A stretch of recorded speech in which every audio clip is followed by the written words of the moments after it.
Thank you for volunteering to judge at our Junior Bot Ball Challenge event. I hope you find the day exciting and fun-filled working with these young students. Venue-specific questions like when is lunch and where are the bathrooms will be answered by Kipper staff.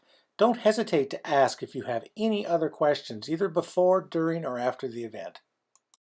Please share comments and pictures on social media. Be sure to include our sponsors and helpers with hashtags. Our events are set up with a pit area for kids working on their robots and the challenge area where we have the mats taped down to the floor. At each pair of challenge mats, we will have a table across dividing two of them. This is for the judges to sit at. This is where you will sit. The kids will come up, and this kind of provides a way to control access to the challenge mats. Kipper staff will let you know which challenge or challenges you are assigned to judge. As you can see from the green arrow, students will line up and 3 at a time from each team will come up through the area that's open to access the mat.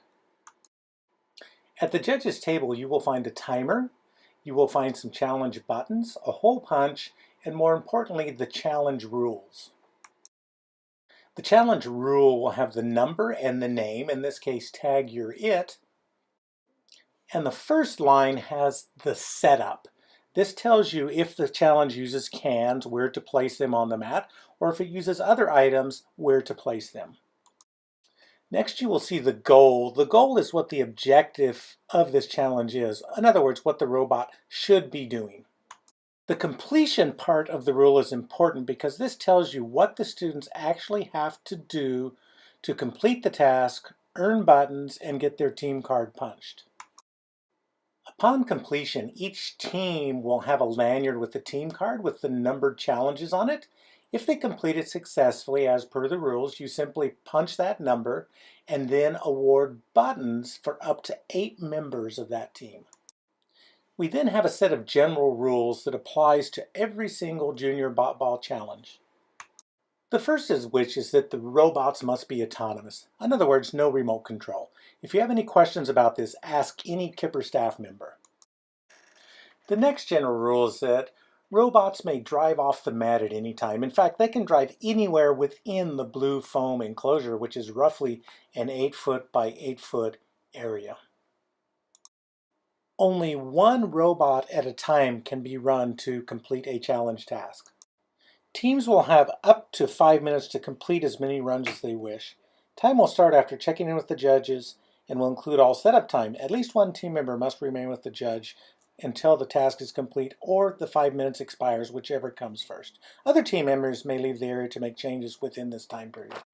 At any point during a run, the team may forfeit their chance for completion by simply stopping the robot and picking it up. They are allowed to start a new run as long as they still have 5 minutes left, and they simply must reposition all of the cans or game pieces, and then they start over. If the challenge is not completed within the 5-minute time limit, not a problem. The students just must leave, go back and work on it, get back in the line, and they can try it again as many times as they wish during the day.